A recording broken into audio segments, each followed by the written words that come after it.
Hey there, welcome to episode 80 of the Social Business Engine podcast, the podcast where I invite leaders from brands across all industries who are excited to share with you, the modern business executive, how they use social media in their business strategy. I'm Bernie Borges, CEO of Find and Convert and your host of the Social Business Engine podcast. Now, I recorded this episode on location at the offices of Scoop.it, where I sat down with Guillaume Decugis, CEO of Scoop.it, to discuss content marketing. On this episode, you're going to discover the three most pivotal elements to lead generation through content marketing. Now, this episode is sponsored by Cision. We've partnered with Cision to publish Social Business Journal Volume 4, What's Working in Social Media Marketing. 5 big name brands tell all and how they're succeeding with social media. So to download this journal, just visit our website at socialbusinessengine.com and go to the journals page and just select Volume 4. Now, if you're subscribed by email to get our weekly podcast updates, which we send out every Friday, you will get a link to download this journal. And if you're not subscribed to our weekly updates, well, why not?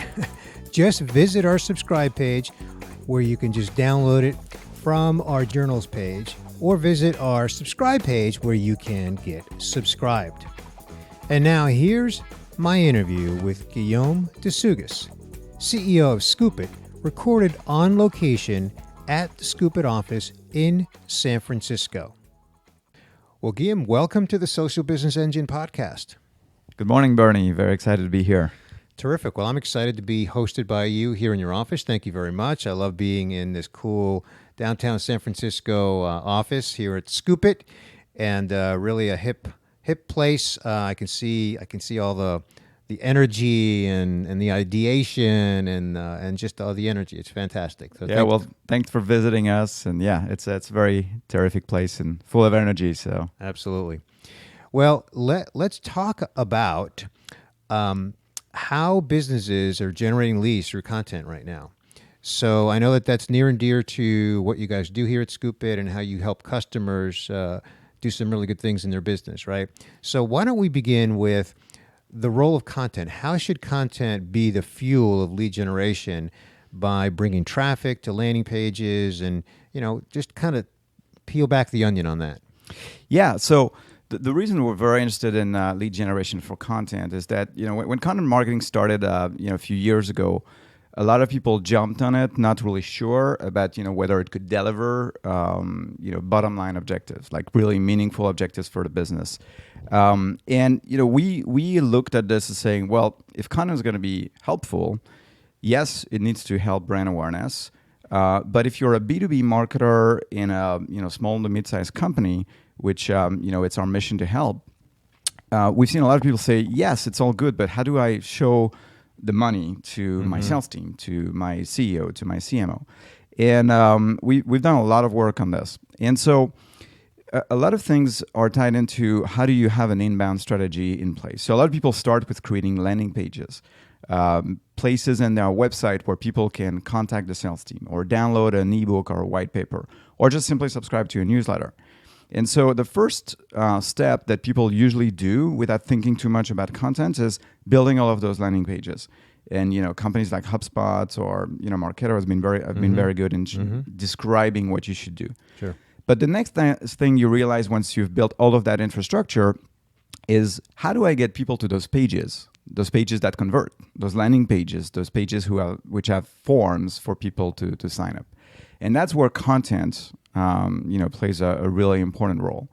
And so we like to get people to think about 3 pillars of a content-driven inbound marketing strategy. Okay. So if you want to generate lead with content, you have to build those landing pages. But then you have to build content to drive people to those landing pages. And it's usually a blog that will do that in the most efficient way for a lot of people. And then the third pillar is to distribute that content on your social channels, on your email newsletters. So if you think about a lead generation strategy through content, you need to think about those 3 things: landing pages to convert, a blog and regular content on that blog to drive traffic to those landing pages, and your social channels and your email to distribute that content. And all of those things need to work in a very nicely integrated way. And that's how we've seen people have great results. So I love the concept of 3 pillars. I think most people can relate to things in quantities of 3s. It's easy to remember. It's easy to visualize. It's also easy to diagram in a visual way. So I love that concept. So just to summarize that, Guillaume, it's content, landing pages, and distribution? Yes, absolutely. Okay, terrific. So obviously, when you drive someone to a landing page to who's already consumed your content, to get them to that landing page, you've got to have calls to actions. So let's talk about the calls to actions and how they align with the buyer's journey and the personas and again the buyer's journey, the stages where they are in the buyer's journey. Yeah, and so that's the essential part, because once you build the 3 pillars, they need to be connected. And I think what we've seen is a lot of people do social for social's sake. A lot of people do content for content's sake, and then do inbound, and they're not connecting the dots between the things, and they're now looking at things in silos, and it doesn't work. So I see a lot of people, for instance, tweeting a lot of links to third-party websites, and you certainly want to share and curate. And we started as a content curation service, so we love curation, and you certainly want to do that, but you also want to bring people to your website through that curated content. So you want to get this curated content on your blog so that traffic goes to your site, that you can add some context to your audience, and because that's the place where you're going to be converting. And so you want to tie in the social media part to your blog, and you want to get people, once they're on your blog, to go to your landing pages. And the flow should be, you distribute content on social, you distribute content on emails. This is going to be interesting content, not just self-promotional content. That doesn't work. Right. It needs to be educational, inspiring, fun, and you're going to drive people because they're interested in learning to your website. But how have you seen companies that you work with in your career, both here at Scoop.it and elsewhere, align that content to the buyer's journey? Because as you know, there's different phases of the buyer's journey. There's different people involved in the buyer's journey. And so content is not one size fits all. Yeah, exactly. And, we've seen a lot of people struggle with this. It's like, how do I convert a first-time reader on my blog to become a lead? And it doesn't work. You sometimes it does, but you cannot just bet on this. And I think it's a matter of aligning your call to actions with that funnel. So think about, top of the funnel, people who come for the first time, they have a very generic question, and they're at the beginning of this journey. And then you have the middle of the funnel. They've started to be educated. Maybe they read 3-4 blogs, watch one of your videos, and then you have people who are ready to make a decision at the bottom of the funnel. Now, we like to think in terms of 3 as well. So top, middle, and bottom. Like you said, people can relate to that. And so, a call to action for the bottom of the funnel will be, of course, talk to sales, get a demo of our product. In the middle of the funnel, we like to get people to download an ebook. Something a little more dense than a blog post. It's a little more of a commitment, but it's still not, we're not going to try to sell you. We're going to try to educate you. Just, maybe instead of, getting 3 minutes of your time, getting 15 minutes.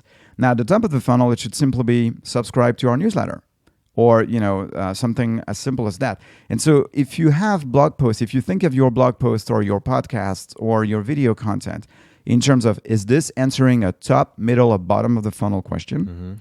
Am I addressing the first-time visitor, or am I trying to convert somebody who's ready to make a purchase decision? You can align the CTAs. And that's very important, because if you have a top of the funnel blog post and your CTA is now get a demo, it's like, it doesn't work. You're rushing things. Right. So what have you seen, again, I'm drawing on your experience, Guillaume, in terms of success stories, success factors. What have you seen companies do really well in lead nurturing? So that's the other aspect where I think content is really important. Lead nurturing, there's lots of great marketing automation tools out there, which a lot of people have been using pretty much as a way to repeat themselves. Hey, you didn't see my email. When are you available to get a demo? When are you available to get a demo? Did you see my email? And it becomes really boring. I get those. Oh, they're not boring. They're annoying. They're annoying. We agree.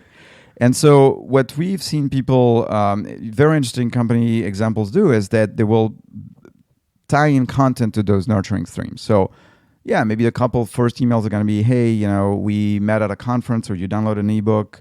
Why don't we, discuss about your needs or something like that? But then when people don't respond, it might be they're not where you think they are in the funnel. So you want to re-educate them, maybe send them a link to download a white paper. Or maybe, you've known that they read a blog post on a particular topic. You have a blog post that relates also to that topic. You want to send that to them. So if you think about your nurturing streams as not just a way to, re-engage and repeat yourself, but as a way to educate your prospects, you're going to see your open rates go through the roof, and you're going to see a lot more engagement, and then you're going to get people to talk to you. Mm-hmm. So there's a statistic that has been popularized. I see it everywhere, and that statistic is that the buyer is on their journey about 57% of the way through the entire evaluation process, and it really refers to B2B, on their own. They're doing a digital evaluation on their own. So this whole lead nurturing process is critical, given the fact that the buyer is at least 57%. I think that's a stat that's probably a couple of years old now. And personally, anecdotally, I believe it's probably closer to 75%. I've heard 70, but I don't know how it's measured exactly. Exactly. So this whole nurturing thing is really, really critical. And I think there has to be a lot of science that goes into it, and you need technology, the HubSpots and the Marketos of the world that are tools that really facilitate that nurturing process. And then to your point about how, you don't want to just repeat the same thing over and over again, and that's really critical.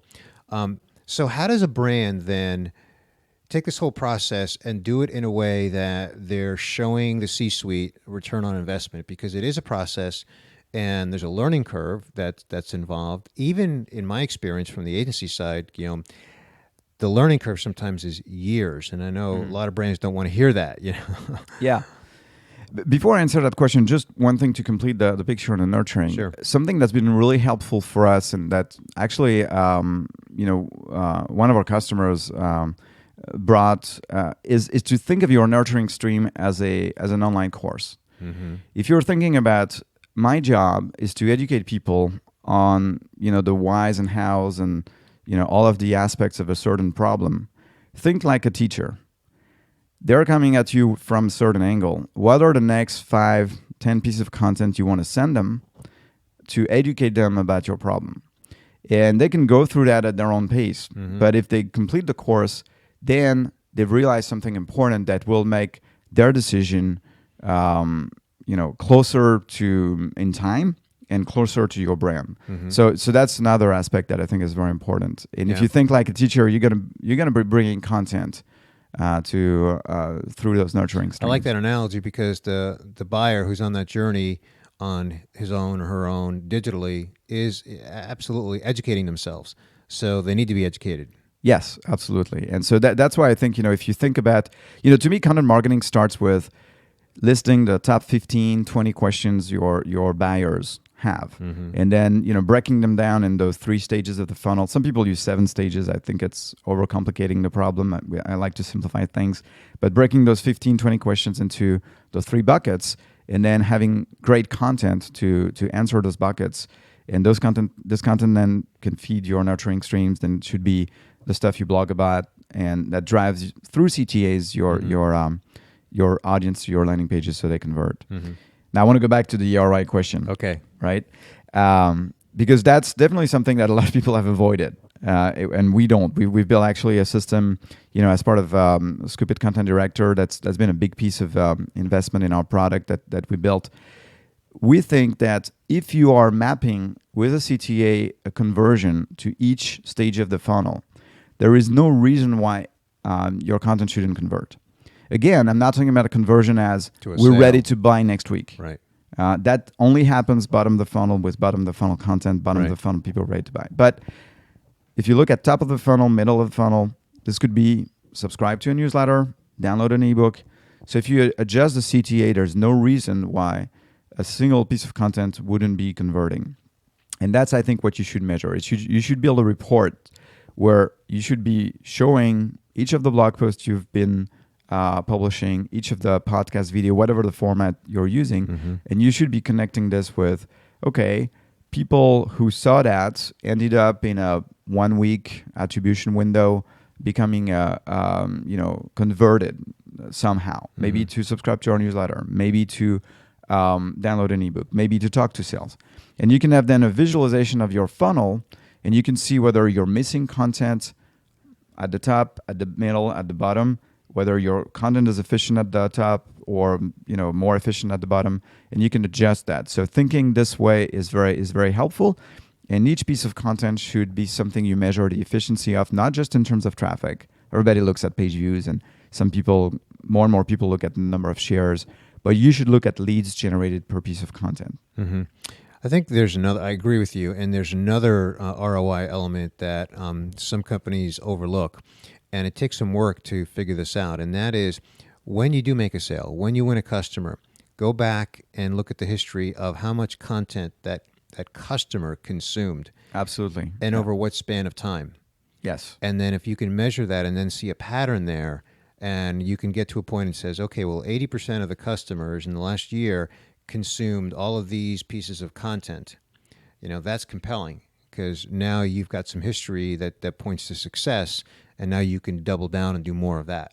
Yeah, and that's exactly what we built, and that's exactly what we we want to help marketers do.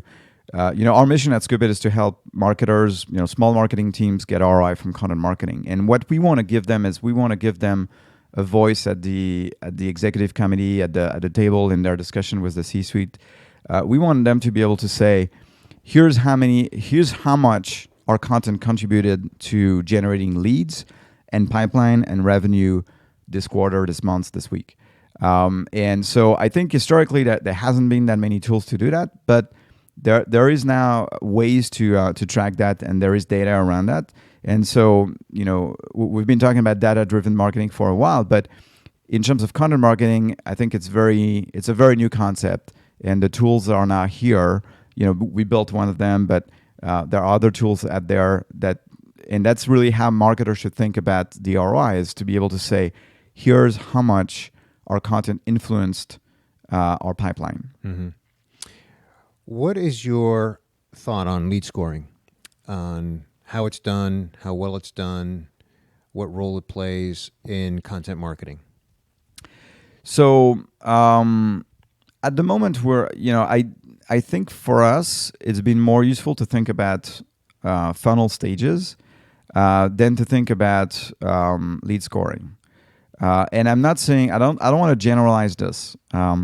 I'm an engineer turned marketer, so I'm data driven. You're not the first. I like to experiment, and I 10 years ago I wasn't doing marketing, so I came to marketing, and I did a lot of experimentation before I narrowed down a list of things that I felt were really efficient. So I don't jump after any trend, and to me, lead scoring is very interesting as an engineer because I can understand the models behind and all the data crunching and everything. But I also know it's a little bit dangerous because it could act as a black box. For us, it's been more useful to try to picture the journey in terms of what did they understand. And again, it's back to, if you think as a teacher, if you're teaching, my wife's a history geography teacher in high school. You think about students going through milestones. And when they've understood something, they can go to the next milestone, but not before they understood that. And so if you think of your funnel as people go from top to middle after they've understood something about your industry, the problems, and then they go from middle to bottom, usually when they discovered, okay, I understand the problem better, and now I understand I need a solution. I think to me that's more useful, because somebody who's seen 25 blog posts at the top of the funnel, that doesn't make that person a bottom of the funnel ready to buy prospect. However, somebody can rush through the funnel, go through one blog post, a second one, a third one, and be realizing that, they need a solution and they need it next week. Depending on the cycle is in your industry, that can happen very fast. So I think there are ways to do lead scoring with this. But for me, it's really essential to think about the buyer's journey and the funnel, and what are the milestones. Like, again, think like a teacher, what are the tests you want people to validate? Right. Okay. So Guillaume, we've been talking about content marketing and how brands can use content to fill their funnel and to do it in an efficient way using a methodology. And to kind of summarize, we talked about creating relevant content, having landing pages, having distribution, and think like a teacher and educate your buyer throughout their journey and really measure the funnel. So what I'd like to do as we go towards our close here is I like to ask each one of my guests what I call my one thing question. And the question that I'd like to ask you is, what's one thing that a listener right now can take away from this conversation that they can act on? Yeah, so I would say it's about listing the 15, 20, 10, whatever questions that your buyers have in their journey. I think that's essential. If you understand that list and if you split that in terms of funnel, then the rest will follow naturally. I think, content marketing can be a lot of things to many people, but for people who are interested in content for lead generation, to get ROI, to get some scale with our content marketing, it starts with building that list, putting yourself in the shoes of your buyer, talking to sales. Salespeople will have those questions. If you have that list, then you can start building content or curating content for that list. You can start your nurturing process. You can think like a teacher who will get people to go through understanding all of those 15 questions answers. So I would say that's my one tip. Okay, terrific. Guillaume, thank you so much for joining me here today on the Social Business Engine podcast. Where would you like to send people online to connect with you and learn more about Scoop.it? Well, thanks for having me. You can check us at business.scoop.it. If you're a marketer, that's our content marketing software. So it's business.scoop.it. And if you have any question, I love to help. So find me on Twitter. I'm at Decugis, which is GDECUGIS. Outstanding. Thank you, Guillaume. Thank you. Well, I hope you enjoyed my discussion with Guillaume about the 3 pivotal elements in lead generation through content marketing.